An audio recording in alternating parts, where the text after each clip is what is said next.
It's truly an honor for me to be here before you as the Interim UM System President. I come before you today for my first board report as President during an extraordinary time for the University of Missouri System. A time of significant challenges, to be sure, but also a time of significant opportunity.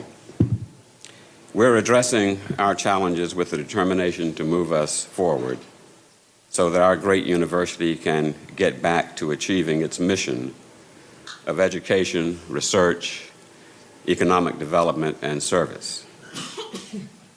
As we all know, it has been an extremely difficult time on our Columbia campus. Over the last few months, we experienced what I've called a perfect storm at MU that challenged our leadership. And while most of the media's focus during this turmoil was on racial issues, there were several other factors that contributed to this storm.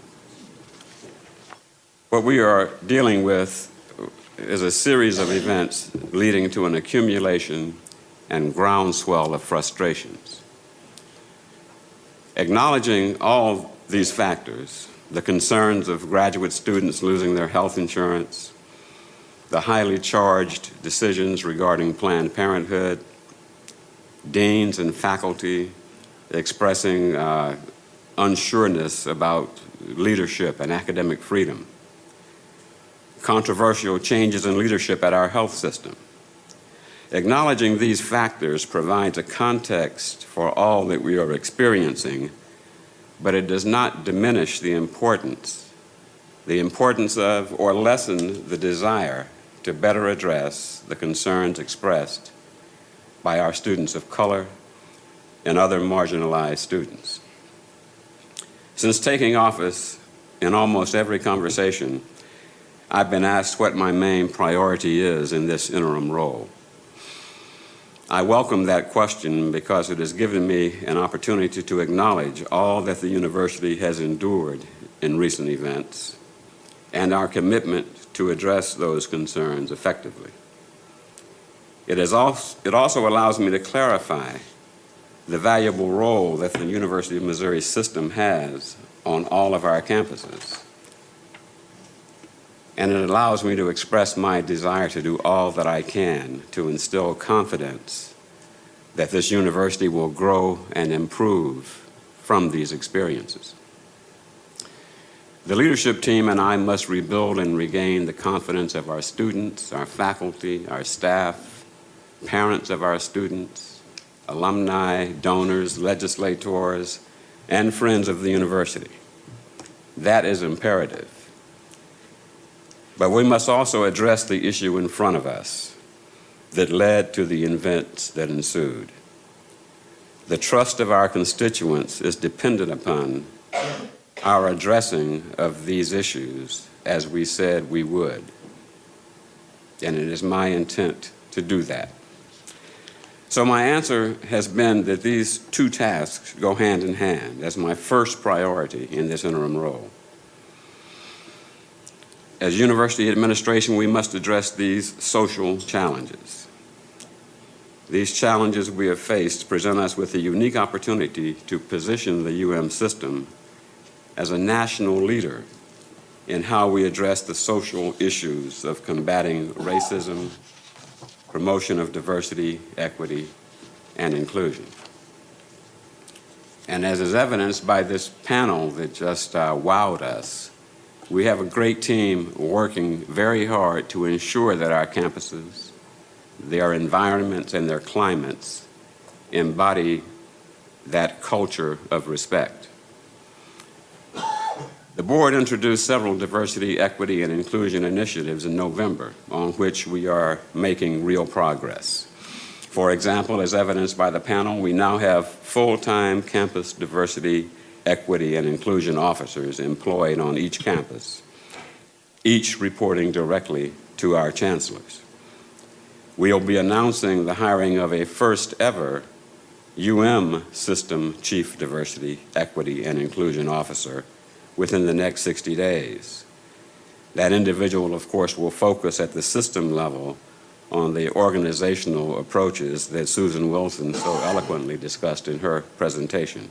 We need to ensure that diversity is embedded in everything that we do as we do the work that we do. We're deep into the process of creating a diversity, equity, and inclusion task force to develop both short-term and long-term strategies, plans, and metrics for the system based on an inventory and audit of current programs, policies, and practices. We hope to name a chair of this task force in the next few days. And we're currently conducting a full review of all UM system policies as they relate to student and staff conduct. We've already met the commitment made to some student groups.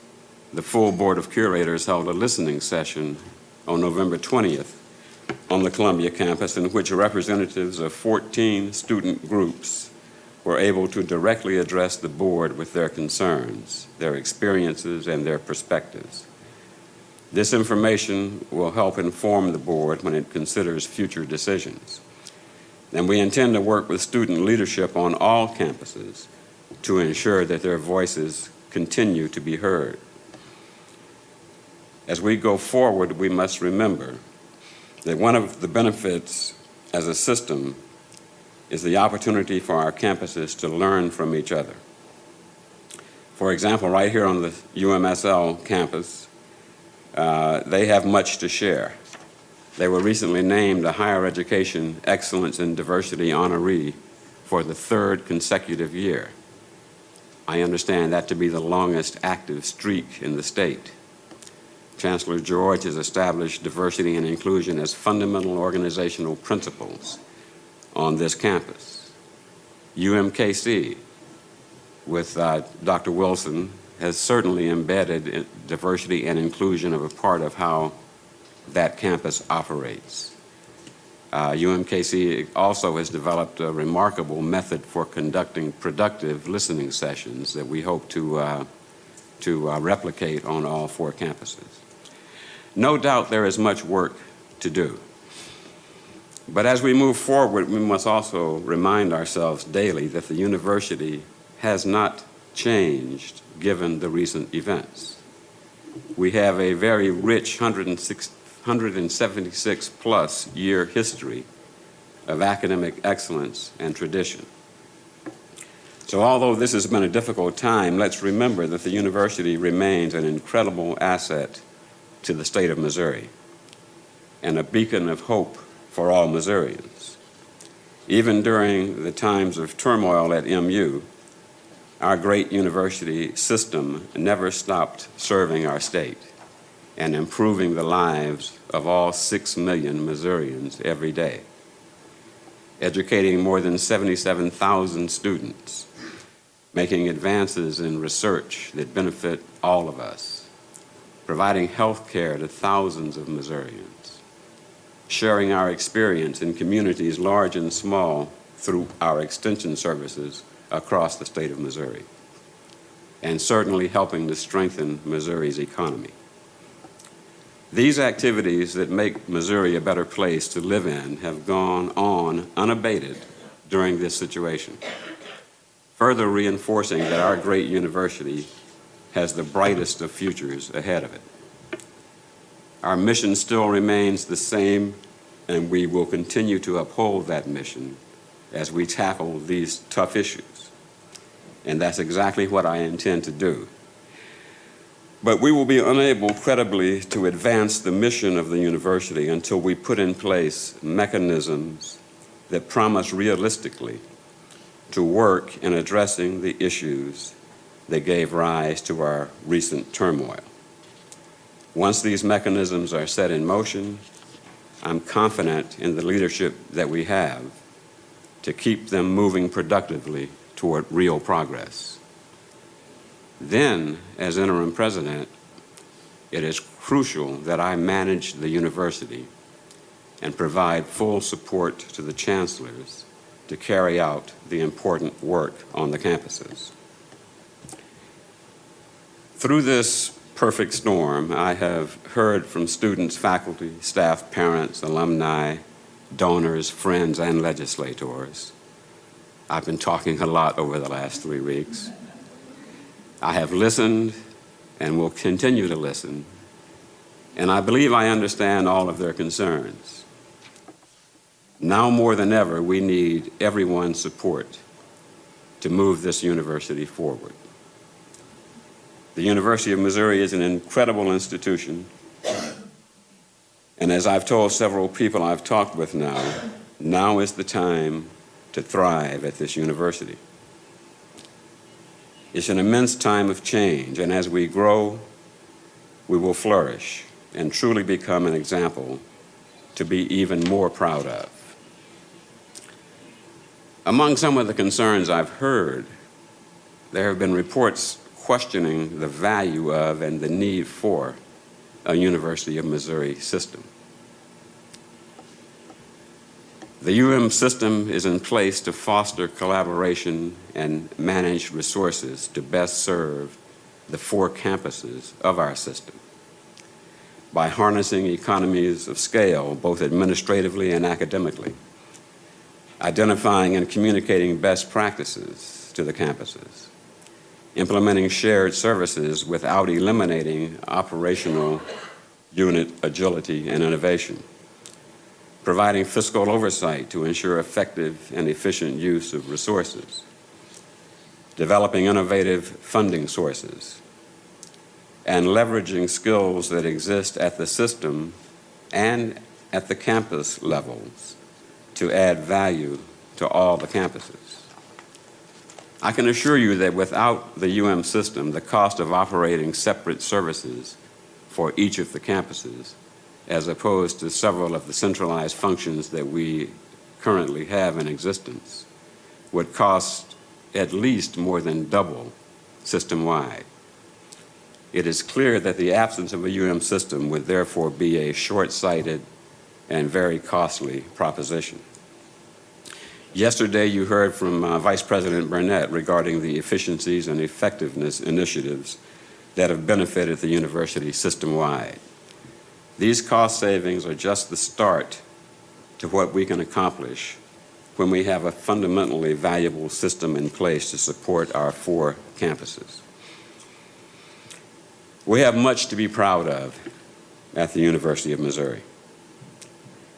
The unfortunate events that captured much attention from the world in recent months are not a reflection of our great university, but rather those incidents represent a long-standing, I repeat, a long-standing national societal flaw.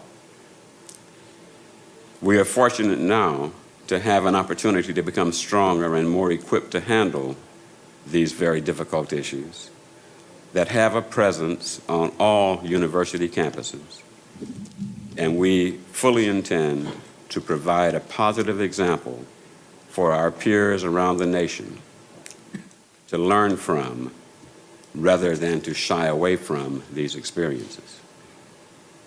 I'm truly honored and humbled to serve as interim president for the UM system. I'm committed to restoring the luster of the university that we all love, and I'm confident that we will come out of this storm in a much better place than when we began. Thank you very much.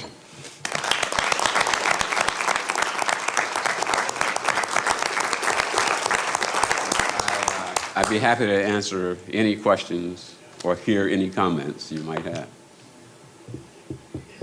Well, I guess since I'm the new person, I get to talk a little more until you all tell me to shut up. I just wanted to thank you for alluding to the fact that this is a much larger cultural and long-standing issue. It's not just the University of Missouri. It's our state, our nation, and on campuses all across the United States. This is not isolated, and this is not unique to us.